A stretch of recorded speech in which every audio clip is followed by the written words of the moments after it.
نحمده ونصلي على رسوله الكريم اما بعد فاعوذ بالله من الشيطان الرجيم بسم الله الرحمن الرحيم رب اشرح لي صدري ويسر لي امري واحلل عقدة من لساني يفقهوا قولي انا انزلنا التوراة فيها هدى ونور یقیناً ہم نے تورات نازل کی جس میں ہدایت اور روشنی تھی، اللہ کی کتاب تھی، اس لیے یحکم بہا فیصلہ کرتے تھے اس کتاب کے ذریعے، تورات کے ذریعے، تورات کے مطابق کون؟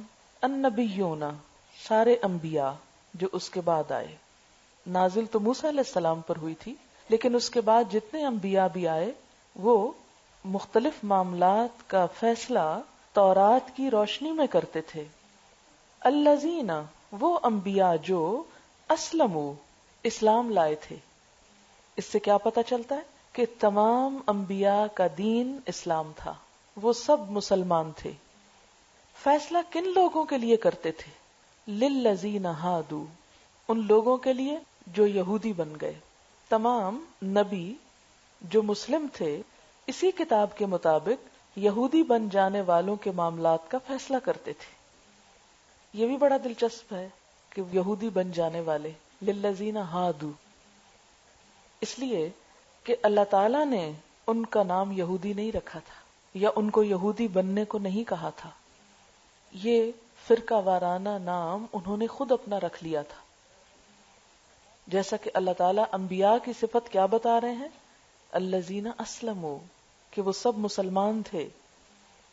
اور جیسا کہ قرآن پاک میں ایک اور جگہ پر آتا ہے وما ارسلنا من قبلک من رسول الا نوحی الیہ انہ لا الہ الا انا فاعبدونی، اور اسی چیز کو دین کہا گیا۔ شرع لکم من الدین ما وصی بہ نوحا، اور بہت سے انبیاء کا نام آگے لیا گیا، لیکن لوگوں نے اپنے آپ کو مختلف ناموں اور مختلف فرقوں سے روشناس کرایا۔ والربانیون اور ربانی بھی، اللہ والے بھی کیا کرتے تھے؟ یہ وہی کچھ کرتے تھے جو نبیون کرتے تھے، یعنی یحکم بہ النبیون والربانیون والاحبار، اور احبار بھی۔ ربانی کہتے ہیں علماء کو، احبار سے مراد فقہا ہے۔ پیچھے یہ لفظ واضح ہو چکے ہیں۔ ایسا کیوں کرتے تھے؟ انبیاء، ربانیین اور احبار تورات کے مطابق فیصلے کرتے تھے لوگوں کے معاملات کے۔ کیوں؟ وجہ ہے بمستحفظوا من کتاب اللہ، بوجہ اس کے کہ وہ نگہبان ٹھہرائے گئے تھے، حفاظت کے ذمہ دار بنائے گئے تھے۔ کس کے؟ من کتاب اللہ، اللہ کی کتاب کے، یعنی ان لوگوں کے سپرد اللہ کی کتاب کی حفاظت تھی، یا اللہ کی کتاب کی حفاظت کی ذمہ داری ڈالی گئی تھی، تو گویا انہوں نے اپنی ذمہ داری پوری کی اور انہوں نے اس کتاب کے اندر کوئی تبدیلی نہ کی۔ وکانو اور وہ سب تھے، کون کون؟ یہ جن جن کے نام لیے گئے، علیہ اس پر، کس پر؟ اس حفاظت پر، شہداء گواہ۔ کس بات پر گواہ تھے؟ کہ یہ کتاب کمی بیشی سے محفوظ ہے اور یہ کتاب اللہ کی طرف سے ہے، اس بات کی گواہی دیتے تھے۔ کون کون گواہی دیتے تھے؟ انبیاء، ربانیین اور احبار۔ فلا تخشوا الناس، تو اے گروہ یہود لوگوں سے مت ڈرو، لوگوں کا خوف دل سے نکال دو، کیونکہ اللہ کے احکام پر وہی چل سکتا ہے جس کے دل میں اللہ کا خوف ہو اور لوگوں کا خوف نہ ہو۔ وخشونی اور ڈرو مجھ سے، یعنی اللہ سے، کیونکہ اللہ کا خوف بنیاد ہے نیک اعمال کی۔ گروہ یہود نے کیا کیا؟ اس کتاب میں تبدیلی کی، اسے بدل ڈالا۔ کس لیے بدل ڈالا؟ لوگوں کے ڈر سے۔ جیسے اقبال نے بھی کہا نا، خود نہیں بدلتے قرآن کو بدل دیتے ہیں۔ ان لوگوں نے بھی خود نہ بدلے قرآن کو بدل دینا چاہا۔ اچھا، یہ کب ہوتا ہے؟ کب انسان چاہتا ہے کہ قرآن کا یہ حکم بدل دے؟ نمبر 1، جب وہ اپنی خواہشات کی پیروی کرنا چاہتا ہے، اور نمبر 2 جب اسے قرآن کے حکم پر عمل کرتے ہوئے لوگوں سے ڈر لگتا ہے کہ ہائے لوگ کیا کہیں گے، یہ مولانی ہو گئی۔ اب آپ کا بس چلے تو آپ قرآن میں تبدیلی کر دیں کہ وہ حکم جہاں کرنے کا کہا وہاں کہ نہیں، کوئی نہیں لکھا ہوا نہیں کرنے کا ہے، لیکن ہم یہ کر نہیں سکتے نا، بے بس ہیں، کہاں سے مٹائیں گے آپ؟ ہاتھ سے لکھے ہوئے نسخوں میں تبدیلی تو پھر بھی شاید ممکن تھی، پرنٹنگ پریس نے یہ کام اور ناممکن بنا دیا کہ آپ اگر اپنے نسخے میں کوئی چیز بڑھا لیں گھٹا لیں تو باقی نسخوں میں تو نہیں بدلے گی۔ تو لوگوں کے ڈر سے اللہ کے احکام کو بدل دینا، اس سے روکا جا رہا ہے۔ وَلَا تَشْتَرُوا بِآيَاتِي ثَمَنًا قَلِيلًا، اور میری آیات کو تھوڑے قیمت میں مت بیچو۔ خاص طور پر علماء یہود کیا کرتے تھے کہ مالدار لوگوں کی خاطر کتاب میں تبدیلی کر دیتے تھے، ان سے پیسے لے کر انہیں ان کی مرضی کے فتوے دیتے تھے تاکہ وہ خوش رہیں، ان کو خوش کرنے کے لیے، تو اس سے روکا جا رہا ہے۔ وَلَا تَشْتَرُوا بِآيَاتِي ثَمَنًا قَلِيلًا وَمَن لَّمْ يَحْكُم بِمَا أَنزَلَ اللَّهُ، اور جو نہ فیصلہ کرے ساتھ اس چیز کے جو اللہ نے اتاری، یعنی جو کوئی بھی اللہ کی اتاری ہوئی کتاب کے مطابق فیصلہ نہ کرے، فَأُولَٰئِكَ هُمُ الْكَافِرُونَ، تو یہی لوگ دراصل کافر ہیں، انہی کو کافر کہا جاتا ہے۔ وہ اپنا نام کچھ بھی رکھیں، اللہ کے ہاں ان کی چھوٹ نہیں۔ وَكَتَبْنَا عَلَيْهِمْ، اور ہم نے ان پر لکھ دیا تھا، کن پر؟ اہل کتاب پر، فیہا، اس میں، کس میں؟ تورات میں، کیا؟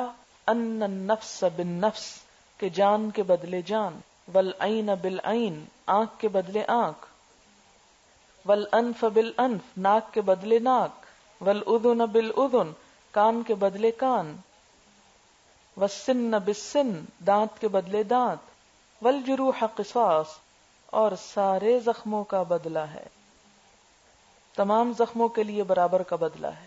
یہ بات کس کے لیے لکھ دی گئی تھی؟ اہل کتاب کے لیے، لیکن یہی حکم ہمارے لیے بھی لکھ دیا گیا ہے، اس لیے یہ حکم صرف تورات تک خاص نہیں، ہمارے دین میں بھی یہی حکم ہے۔ فمن تصدق به، تو جو کوئی صدقہ کر دے اس کا، ہی کس طرف جا رہا ہے؟ قصاص کا، فہو کفارۃ لہ، تو وہ کفارہ بن جائے گا اس کے لیے۔ کس چیز کا کفارہ؟ گناہوں کا کفارہ۔ جب کوئی شخص کسی دوسرے کو معاف کر دے گا، قصاص نہیں لے گا، بدلہ نہیں لے گا، تو یہ معاف کرنے والی قیمت جو ہے صدقہ لکھی جائے گی اور گناہوں کا کفارہ بن جائے گی۔ وَمَن لَّمْ يَحْكُم بِمَا أَنزَلَ اللَّهُ، اور جو نہ فیصلہ کرے ساتھ اس کے جو اللہ نے اتارا، فَأُولَٰئِكَ هُمُ الظَّالِمُونَ، تو یہی لوگ ظالم ہیں۔ یہ آیت جو ہے ایک بڑی جامع آیت ہے، جس سے اسلام کا قانون جنایات، کرمنل لا کی کچھ چیزیں ہمیں سمجھ میں آتی ہیں۔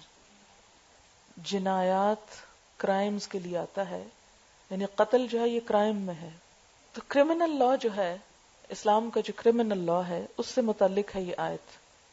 یہاں پر آیا ان النفس بالنفس، جان کے بدلے جان، تو جان کے بدلے جان کا کیا مطلب ہے؟ اس کا مطلب یہ ہے کسی انسان پر اس انداز کی ظلم اور زیادتی کہ اس کے جسم سے جان نکل جائے، یا دوسری صورت جو آگے آ رہی ہے والعین بالعین والانف بالانف، کہ اس کے بعض اعضاء تلف ہو جائیں، ضائع ہو جائیں، آنکھ پھوٹ جائے مثلا، یا والجروح قصاص، کہ جن اعضاء کے نام لیے گئے ان میں کوئی زخم لگ جائے یا اس کے علاوہ جسم کے کسی حصے پر زخم لگ جائے، تو یہ کیا ہے؟ اسلام میں ایک بہت بڑا کرائم ہے۔ انسانی جان کا نکالنا، اس کی تو پیچھے آپ پڑھ چکے ہیں، یہ کیا ہے؟ قتل کرنا حرام ہے، اور اسی طرح کسی کے عضو کو زخمی کرنا یا جسم پر زخم لگانا یہ بھی حرام ہے۔ قتل جو ہے گناہ کبیرہ ہے۔ وَمَن يَقْتُلْ مُؤْمِنًا مُتَعَمِّدًا فَجَزَاؤُهُ جَهَنَّمُ خَالِدًا فِيهَا وَغَضِبَ اللَّهُ عَلَيْهِ وَلَعَنَهُ وَأَعَدَّ لَهُ عَذَابًا عَظِيمًا۔ پیچھے پڑھ چکے ہیں آپ۔ اور جو جان بوجھ کر کسی مومن کو قتل کرتا ہے اس کی سزا جہنم ہے، وہ اس میں ہمیشہ رہے گا اور اللہ کا اس پر غضب ہے اور اس پر اس کی لعنت اور اس کے لیے بڑا عذاب ہے. اور نبی صلی اللہ علیہ وسلم نے بھی کیا فرمایا تھا؟ قیامت کے دن سب سے پہلے خون کے بارے میں فیصلہ کیا جائے گا.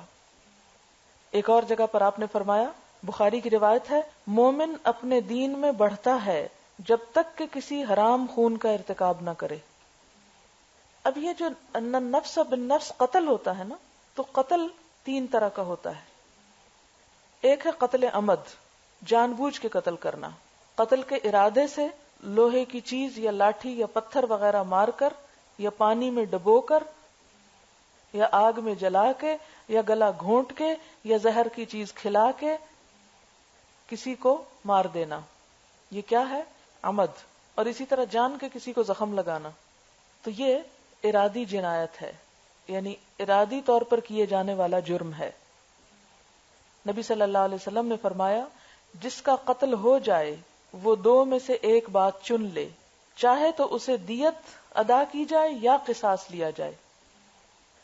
دونوں چیزیں اکٹھی نہیں ہوں گی، یا دیت یا قصاص. دیت کیا ہوتا ہے؟ خون کا بدلہ، یعنی پیسے لے لے. اور قصاص کیا ہے؟ کہ جان کے بدلے جان لے، قاتل کو مار دیا جائے. ایک اور حدیث میں ہے، جس کا خون ہو جائے یا اعضاء میں زخم ہو جائے تو اسے 3 میں سے ایک کا اختیار ہے، یا قصاص لے لے یا دیت قبول کرے یا معاف کر دے. یعنی تیسری صورت بھی ہو سکتی ہے. اور اگر وہ چوتھی بات کا ارادہ کرے تو اس کے ہاتھ پکڑ لو. چوتھی بات کیا ہو سکتی ہے؟ مثلا پیسے بھی لے لے اور مار بھی دے، یہ چوتھی بات ہے، یا زخمی کر دے. تو ایک کیا ہو گیا؟ قتل عمد.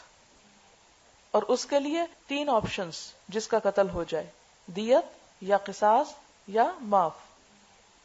دوسرا قتل کی قسم ہوتی ہے قتل شبہ عمد، یعنی شبہ ہوتا مانند، لائک، عمد جان بوجھ کے، یعنی جان بوجھ کے مارنے کی طرح کا قتل کرنا.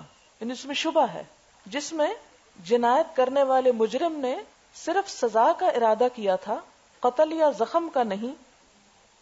مثلا حضرت موسیٰ علیہ السلام نے گھونسا مارا تھا تو قتل کرنے کا ارادہ تو نہیں تھا نا ان کا، اور اس سے گھونسے سے یا کسی تھپڑ سے کوئی مرتا بھی نہیں عموماً. یا تھوڑے سے پانی میں پھینکا تو اس میں کوئی ڈوبتا نہیں، یا اسے ایسی دھمکی دی کہ اس کا ہارٹ فیل ہو گیا. یعنی اس نے یہ سب کچھ اس لیے نہیں کیا تھا کہ کیا کرے، کسی کو مارے. لیکن کیا ہوا؟ اس کے اس فیل سے دوسرا مر گیا. تو اب کیا کیا جائے ایسے شخص کے ساتھ؟ اس کا بھی تو کچھ ہونا چاہیے نا. ایسے شخص کا بدلہ جو ہے وہ دیت اور کفارہ ہوتا ہے، جو آپ قرآن میں پڑھ چکے ہیں نا، من قتل مؤمنا خطأ فتحریر رقبۃ مؤمنۃ ودیۃ مسلمۃ الی اہلہ الا ان یصدقوا. یعنی اس قسم کا قصور ہو جائے جو نہ تو عمد ہے اور نہ خطا، بیچ کی بات ہے، تو اس پہ کیا ہوگا؟ وہ خطا والا جرمانہ ہوگا کہ اس سے دیت لی جائے گی، اسے مارا نہیں جائے گا جواب میں، ٹھیک ہے، یا پھر اسے معاف کر دیا جائے گا. یعنی 2 آپشنز ہیں اس کے پاس، تیسری نہیں ہے، قتل نہیں ہے اس کی، دیت یا معافی. اور کفارہ تو اس کے اپنے لیے ہے، دیت اور کفارہ دونوں ہیں، لیکن سزا کے طور پر دیت یا معافی، معاف کر دیں یا دیت لے لیں، یہ مقتول کے وارثوں کے لیے. اچھا، اس میں قصوروار کے جو رشتہ دار ہوتے ہیں ان پر دیت ہوتی ہے اور کفارہ مجرم پر ہوتا ہے. اور تیسری قسم کیا ہے؟ قتل خطا. مثلا ایک شخص جائز کام کر رہا ہے، تیر اندازی سیکھ رہا ہے مثلا، تو اس کی اجازت ہے نا، تیر اندازی سیکھنی چاہیے. یا شکار کر رہا ہے یا گوشت کے ٹکڑے کر رہا تھا تو اچانک کسی بچے نے بیچ میں ہاتھ دے دیا، یا مشین چلا رہا تھا یا کوئی، تو یہ خطا ہو گئی نا. آپ نے دیکھا ہوگا کہ بعض اوقات کوئی شخص کڑائی میں دودھ ابال رہا ہے، یا کوئی بچہ آ کے گر جاتا ہے اس میں، ایسا ہو جاتا ہے بعض اوقات. اب وہ جل گیا سارے کا سارا، یا یہ ہے کہ مر گیا، تو یہ کیا ہوا؟ خطا. تو ایسی صورت میں کیا ہے کہ اس میں دیت ہے، لیکن اللہ کے ہاں وہ شخص گناہگار نہیں. شبہ عمد میں زیادہ دیت ہوتی ہے، دیت مغلظہ اس کو کہتے ہیں، اور خطا میں دیت تھوڑی ہوتی ہے. قتل خطا کا جو خون بہا ادا کرنا وہ تھوڑے پیسے ہوں گے، لیکن جو شبہ عمد ہے اس میں، یعنی نمبر 2 والی جو قسم ہے اس میں زیادہ ہوگی. اچھا، اسی طرح قصاص. قصاص کب واجب ہوتا ہے؟ قتل یا اعضاء کے ضائع ہونے یا زخم میں قصاص کا واجب ہونا کچھ شرائط کے ساتھ ہے. پہلی شرط کہ مقتول معصوم ہو. اگر مقتول خود گناہگار ہے، مثلا شادی شدہ زانی ہے، مرتد ہے، کافر ہے، تو پھر قصاص نہیں ہوگا، بلکہ اس کا خون اس کے اپنے جرم کے نتیجے میں ہے. یہ پہلی شرط ہے قصاص کی. دوسری شرط یہ کہ عاقل و بالغ ہے. مثلا ایک بچہ ہے تو اس پر یہ حد نہیں جاری ہوگی، اس سے قصاص نہیں لیا جائے گا. مجنون ہے، سویا ہوا تھا. تیسری شرط یہ کہ دین، آزادی اور غلامی میں قاتل اور مقتول دونوں برابر ہوں گے. دین، آزادی اور غلامی، ان دونوں میں قاتل اور مقتول کی حیثیت، سٹیٹس ایک جیسا ہے. دونوں مسلمان ہیں، دونوں غلام ہیں یا دونوں آزاد ہیں. اگر آزاد غلام کو مار دے تو معاملہ اور ہوگا. پھر اسی طرح اگر ایک مسلمان کافر کو مار دے تو اس پر قصاص نہیں ہوگا. مسلمان اور غلام کے بدلے میں آزاد کو قتل نہیں کیا جا سکتا. لا یقتل مسلم بکافر. اسی طرح کافر کے بدلے میں مسلمان کو قتل نہیں کیا جائے گا، کیونکہ غلام کی قیمت ہوتی ہے نا، تو اس کی قیمت کا بدلہ پھر ہو جائے گا. اچھا، اسی طرح چوتھی شرط یہ کہ قاتل مقتول کا والد، ماں، دادا یا دادی نہ ہو. لا یقتل والد بولدہ. اولاد کے بدلے میں والد کو قتل نہیں کیا جائے گا. پھر اسی طرح معاف کرنے کی بھی بات آ جاتی ہے. اب یہ کہ معاف کون کر سکتا ہے؟ مقتول کے وارث. اور جو معاف کرے اس کی جزا کیا ہے؟ جو ظلم کو معاف کر دیتا ہے اللہ اس کے بدلے اس کی عزت بڑھا دیتا ہے. معاف کرنے کو پسند کیا گیا ہے. اسی طرح جو وارث دیت قبول کر لے تو قصاص نہیں لے سکتا.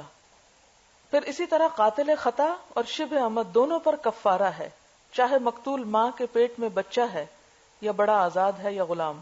یعنی بعض اوقات مائیں ابارشن کرا دیتی ہیں، تو اس صورت میں کیا ہے؟ کفارہ. کفارہ کیا ہے؟ ایک غلام کو آزاد کرنا. یا کیا کرنا؟ یعنی یہ نہیں ہوگا کہ اگر ماں نے اپنے بچے کو مار ڈالا ہے پیٹ کے اندر ہی تو ماں کو مار دیا جائے اس کے بدلے میں. یہ نہیں ہوگا. اس کے لیے کیا ہے؟ کفارہ ہے. تحریر رقبۃ مؤمنۃ فمن لم یجد فصیام شہرین متتابعین، یا 2 مہینے کے لگاتار روزے ان سب عورتوں کو بتا دیں جو یہ کام کر چکی ہیں. توبۃ من اللہ، یہ اللہ سے توبہ کا طریقہ ہے. وکان اللہ علیما حکیما، اور ہے اللہ علم والا، حکمت والا. ٹھیک ہے بچہ آپ کا تھا، لیکن آپ کو اللہ نے جان امانت دی تھی، مارنے کا حق تھوڑی دیا تھا. لیکن ہم میں سے کتنی عورتوں کو اس بات کا پتہ ہے؟ پتہ ہے؟ کوئی پتہ نہیں. تو ایسے قتل کر کے خدا کے حضور کیا جواب دینا ہے؟ اسی طرح یہ آگے جو آ رہا ہے نا، والعین بالعین والانف بالانف والاذن بالاذن، تو یہ جو اعضاء کے اوپر جرم ہے، یعنی اعضاء کو زخم لگانا یا اعضاء کو نقصان پہنچانا یا کسی قسم کی کوئی تکلیف پہنچانا، تو اس میں بھی اگر جان بوجھ کے کیا ہے تو کیا ہوگا؟ قصاص ہوگا. کیونکہ اینڈ میں آ رہا ہے نا والجروح قصاص، اور زخموں کا بھی بدلہ ہوگا. یعنی اعضاء کا بھی قصاص ہے اور زخموں کا بھی. دونوں میں ذرا سا فرق ہے. اعضاء کا قصاص کیا ہے؟ مثلا کسی کی انگلی توڑ دی تو یہ عضو پورے کو نقصان پہنچا نا. اور زخم کیا ہے کہ انگلی کے اوپر مثلا چاقو لگ گیا. ان دونوں میں فرق ہے. ایک یہ کہ عضو ضائع ہو جائے اور ایک یہ کہ عضو کو زخم لگ جائے. تو ان دونوں کے لیے کیا ہے؟ قصاص. اچھا، اب یہ کہ قصاص کیا ہے؟ جس کی آنکھ نکالی گئی بدلے میں اس کی آنکھ نکالی جائے گی، یہ ہے قصاص. جی ہاں، جان کے کوئی کرے تو صحیح کسی کے ساتھ. اور پھر جب وہ عضو نکالا جائے گا تو باقی کو نقصان نہیں پہنچایا جائے گا، بس اتنا ہی. ایسا بھی نہیں ہوگا کہ پاؤں کے بدلے ہاتھ کاٹ دیا جائے. اسی لیے فرمایا نا وَالسِّنَّ بِالسِّنِّ، کسی کا دانت توڑا تو بدلے میں دانت ہی توڑیں گے، آنکھ نہیں پھوڑیں گے. اگر آنکھ پھوڑیں گے تو ظلم ہوگا. یہ میں اس لیے بات کر رہی ہوں کہ آپ کو آیت کی سمجھ آ جائے. پھر اسی طرح آپ دیکھیں کہ اگر کسی کی کانی آنکھ تھی تو اس کے بدلے میں صحت مند آنکھ نہیں نکالی جائے گی. لیکن وائس ورثہ ہو سکتا ہے کہ ایک شخص کی صحت مند آنکھ پھوٹی اور اس کے بدلے میں دوسرے کی ہے ہی کانی، تو وہ لیا جا سکتا ہے، اس سے بھی قصاص ہو سکتا ہے. پھر اسی طرح اگر زخم سر میں لگا ہے یا چہرے میں لگا ہے، اسے شجا کہتے ہیں، اس میں قصاص نہیں ہوتا کیونکہ اس میں مرنے کا خطرہ ہے نا. کسی کا سر پھوڑ دیا، سر پھٹ جاتا ہے، بعض وہ گر جاتا ہے، کچھ گرا دیتے ہیں، دھکا لگا، دیوار سے مار دیا. اب دوسرا اگر مارے گا اسی طرح تو کیا خطرہ ہے؟ اب ہمارے دین میں کتنی حکمت ہے نا. والجروح قصاص ضرور کہا، لیکن کچھ ایکسیپشن بھی کر دی، ایگزمپٹ کر دیا کچھ چیزوں کو. اچھا، اسی طرح یہ ہے کہ اگر کوئی ہڈی ٹوٹ جائے یا معدے تک زخم پہنچ رہا ہو تو اس میں بھی قصاص نہیں، دیت واجب ہے اس میں، دیت تو سب پہ واجب ہوگی، لیکن اگر کوئی قصاص لیتا ہے جیسے آنکھ نکلوا لی تو پھر اس کو دیت نہیں ملے گی، تو بہتر ہے کسی کی آنکھ نکالنے کے بجائے دیت لے لے، اس کو بھی کچھ کمپنسیشن زیادہ مل جائے، اور اگر معاف کر دے تو اللہ کے ہاں بہت ہی بڑا اجر ہوگا۔ تو یہ ایک کے بعد ایک ہو سکتا ہے۔ اسی طرح اگر بہت سارے لوگ مل کر ایک شخص کو قتل کر دیں، حضرت عمر کے زمانے میں 7 آدمیوں نے مل کر ایک شخص کو قتل کر دیا تو انہوں نے سب کو قتل کرا دیا، 7 سے بدلہ لیا۔ صحیح بخاری میں آتا ہے کہ حضرت عمر نے فرمایا کہ اگر اس کے قتل پر صنعاء شہر کے تمام لوگ جمع ہوتے تو میں اس ایک کے عوض سب کو قتل کرا دیتا۔ یعنی اگر ایک کے قتل میں یا ایک کے زخم لگانے میں یا مارنے میں بہت سارے، بعض اوقات ایسے ہوتا ہے نا کہ ایک شخص بہت سے لوگوں کے ہاتھ آ جاتا، کوئی لاٹھی مارا، کوئی کچھ کر رہا ہے، کوئی کچھ، اور اس کے نتیجے میں کوئی نقصان ہو جاتا ہے، تو پھر کیا ہوگا؟ سب دیندار ہوں گے۔ پھر اسی طرح اگر زخم اندر ڈیپ چلا گیا نا تو اس کا بھی قصاص نہیں ہوگا، کیونکہ وہ اگر مثلا کسی کے معدے تک چیز چلی گئی، یا بعض اوقات ہوتا ہے نا جس سے مس کیریج ہو جاتا ہے، عورتیں لڑ پڑتی ہیں تو ایک دوسرے کو مارا اور وہ ہو گیا، اب اگر دوسری پریگننٹ ہے تو اس کا مس کیریج نہیں کرایا جائے گا، اس سے پھر کیا ہوگا؟